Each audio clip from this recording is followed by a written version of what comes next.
Well, Roman cross reporting. Off.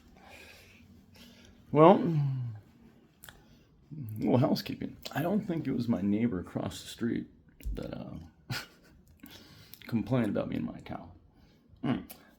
In hindsight, I think it's maybe a much different family, maybe 2 or 3 houses that way. Well, probably best I didn't leave the house yesterday. Hungry and thirsty. Out of social protesting, I didn't leave my house since I last closed it. You know about the whole towel thing. Well, I'm thirsty. I have absolutely no water. So, I'm parched. Massively parched. Well then, let's see, one other thing. Oh yes. I think I have a theory about Atlantis. You know, it just doesn't make a lot of sense for the biggest, strongest people, those Vikings, to live in the coldest places. Like, why would they be there if they could take other people's lands? And eventually they did, obviously, in modern Eastern Europe. But, I mean, for thousands and thousands of years, why would they wait? Just an idea. Atlantis actually might be around the big white people. Because from what I know about the Atlanteans, they were white and very good looking and very big and strong. Sounds like the Danes to me, right? So, yeah, give that some thought. Also, here's another thing. We spend so much money on space exploration.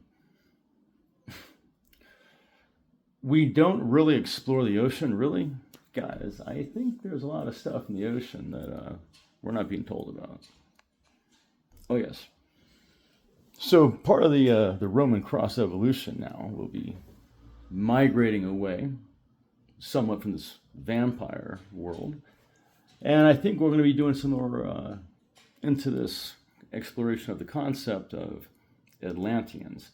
And I have a feeling that my tribe, I have a feeling there's like 1 million people under the ocean. Why would there not be? If a comet or a catastrophic event comes and hits Earth, the cutoff line, it's about 16 to 1,800 feet below water, meaning that will survive asteroids that would have wiped out the dinosaurs. It's true. Well, if we've been around for tens of thousands of years, and you saw how quickly we progressed with technology in the last 100 years, probably fair to say maybe 50,000 or 30,000 years ago, people thought, gee, let's maybe go under a level that could withstand asteroids and attacks like that.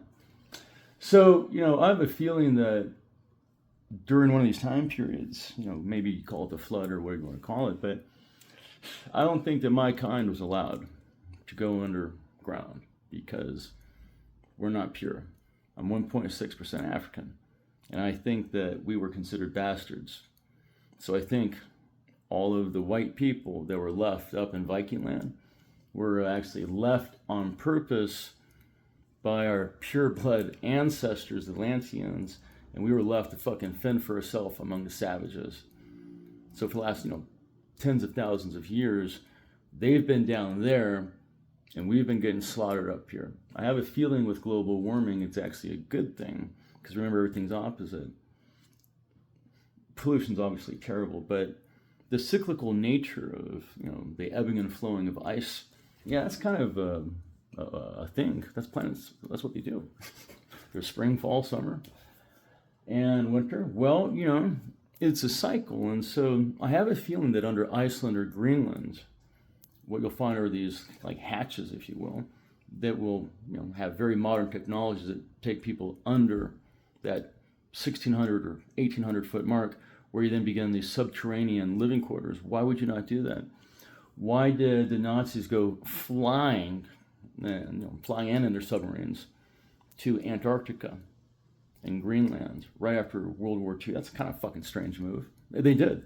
The CIA did about a 30-episode documentary on it by John Baer, the most well-known, clandestine service spy, called Hunting Hitler, and it documented that the best Germans, the highest-ranking Nazis, they went to ice.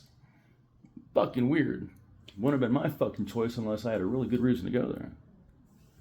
So, anyways, let's start looking into where the Nazis went right after 1945. Just a little thing. I have a feeling those people I saw at Space Force might have been the Atlanteans. And I believe at the Falkland Islands there's also a portal, which is why the British care so much about it. But I believe that the like our ancestors, I mean, you can even see my nose is kind of big. There are these black African features, and you know, I can understand why they wouldn't have let us down there. But I have a feeling that when they started to emerge in the last several decades, much more so since Space Force, I think they're really not very happy with the way we were treated. And I think they felt kind of bad for leaving us up there. Yeah, we're savages and we're not pure, but you know, they're probably going to need human allies, and that would be us. Okay. I'm going to go get some food.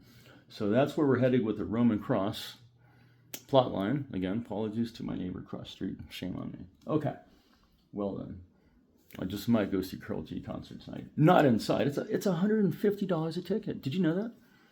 It's 70,500 colones. That's $150, guys. How can a 15-year-old boy take his 14-year-old, 15-year-old girlfriend to a concert? We need to reprice it, guys. There's enough big money in Coca-Cola and McDonald's and sponsors to subsidize ticket pricing. I didn't really mean subsidize. I mean bringing it back to normal. If a kid can't go to work over the course of a weekend and make enough money to, you know, take his woman out on a nice date, go to a musical event, right? You know, dinner first, buy her some roses. You know, it shouldn't cost $200, guys, like it does now, or $300, guys. We need to bring a date back to about $25, $30, okay? And we can start with ticket prices going down to $7 for general stadium seating. If you're out in the field, you should pay $7 fucking. Why would you not?